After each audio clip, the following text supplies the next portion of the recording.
La logique du Pôle emploi à l'international. Exactement. Et vous faites partie d'un réseau qui s'appelle EURES.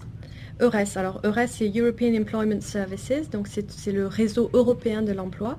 C'est un réseau humain qui est constitué de 800 conseillers qui sont répartis sur les 27 pays de l'Union, plus les 4 pays qui ont signé les accords, donc la Norvège, Liechtenstein, la Suisse, et donc qui est destiné à faire la promotion de la mobilité professionnelle en Europe. Très bien. On va aller voir Aurélie Soulard, notre expatriée sur place en Pologne. Aurélie Soulard, quelles sont les opportunités d'emploi en Pologne ? Je dirais que, le VIE, le volontariat, est une très bonne passerelle. Elle permet d'appréhender les méthodes de travail polonaises en 1 an ou 2 ans. 2, profiter de cette période pour apprendre le polonais, parce que même si on parle bien anglais, le polonais est la langue de travail et la langue du pays. Et 3, il y a encore des métiers où la formation française offre une valeur ajoutée. Je pense notamment à la gestion ou au management de projet, qui est beaucoup plus développé en France qu'en Pologne. Merci Aurélie Soulard. Une réaction, Alix Tillet ? Non, je suis tout à fait d'accord avec elle. Effectivement, les postes, les savoir-faire français sont surtout demandés sur les postes d'encadrement, de management, peu en fait sur des postes moins qualifiés. D'accord. Alors, vous m'excusez, mais comme tout à l'heure vous vouliez intervenir, je voulais quand même revenir sur votre intervention de tout à l'heure. Oui, en fait, ce qu'il y a, c'est en Pologne, je pense que l'avantage de la Pologne comme pays d'investissement peut devenir l'inconvénient pour un Français pour y trouver du travail ou s'y implanter, à savoir les Polonais. Et l'enthousiasme des Polonais est aussi simple que ça. Ils sont très ambitieux, très tournés vers la modernité et vers l'avenir. Et ils apprennent vite.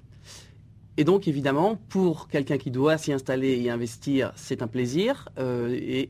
Pour quelqu'un qui doit y aller pour les remplacer ou pour trouver du travail sur place, ça peut devenir de plus en plus difficile. On sait qu'en Pologne, il y a de moins en moins d'expatriés français, par exemple. Oui, la place se réduit tout simplement parce qu'ils sont très bons. Leur place. Exactement. Ils sont très bons. Exactement, ouais. Ils sont très bons. Il reste beaucoup de Français en Pologne qui finissent par faire le choix de s'installer personnellement et donc de trouver du travail, j'allais dire, sur un statut local, purement local. Par eux-mêmes, sur un statut local. En préparant cette émission, on évoquait la partie justement échange avec la Pologne, et vous me disiez, vous avez des échanges récurrents et réguliers avec vos homologues polonais. Comment ça se passe ? Alors en fait, ça se passe souvent dans le cadre de forums, ce qu'on appelle des job fairs, c'est-à-dire qu'en fait, les conseillers vont dans un pays donné pour faire la promotion du vivre et travailler dans le pays en question. Donc moi, je me suis rendue plusieurs fois en Pologne pour promouvoir vivre et travailler en France. Je reçois des collègues polonaises de Gdansk qui viennent au mois d'avril et je dois en principe retourner en Pologne, à Gdansk également, en mai. S'ils appellent le français à Marseille, ils auront quand même un petit souci. Ils risquent d'avoir un accent, oui. Ils risquent d'avoir un accent. Vous avez beaucoup d'offres, il y a beaucoup de choses qui se déroulent via le Pôle emploi avec la Pologne. Comment ça se passe ? Pas encore beaucoup, malheureusement. Il y a 2 écueils, effectivement, pour les Français qui veulent aller travailler en Pologne. Je parle en contrat local, je ne parle pas en expatriation qui est un petit peu particulière. C'est bien sûr la langue, on l'a déjà évoqué. Les échanges se font essentiellement en polonais. Et donc, si on veut travailler en contrat local, notamment auprès des PME, il faut parler polonais. Forcément. Le deuxième écueil, effectivement, ce sont les salaires qui sont plus bas qu'en France. Le SMIC est à 290 € à peu près. Donc ça peut heurter un candidat français qui cherche un travail en Pologne. En effet. Et vous avez pensé qu'on recherche plutôt quel type de profil les entreprises polonaises quand on dit les diplômés français ont une place en Pologne, c'est quelle typologie ? Alors, en fait, c'est pas vraiment les entreprises polonaises, pardon. Ça va être les Français, des entreprises françaises. Voilà, les entreprises françaises en expatriation, ça va être des postes en ingénierie, contrôle de gestion, management, directeur financier. De plus en plus, dans les profils qui sont recherchés, on demande le polonais parce qu'en fait, on a beaucoup d'entreprises qui cherchent à développer leur activité en Pologne. Et du coup, elles ont besoin de quelqu'un qui parle polonais. Donc souvent, ces offres s'adressent à des binationaux. À des binationaux, très bien. Un petit mot pour conclure.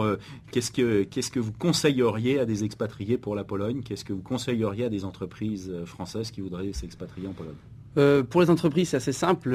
Vous bénéficiez d'un des marchés les plus rapides en termes de croissance, les plus avantageux sur bien des points de vue. Avec un personnel et des niveaux d'études sur place excellents.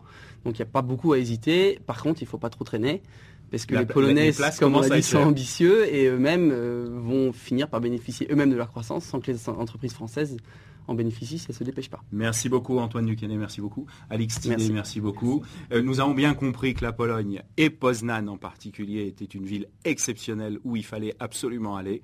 Eh bien, dans quelques minutes, vous retrouverez maintenant Copenhague.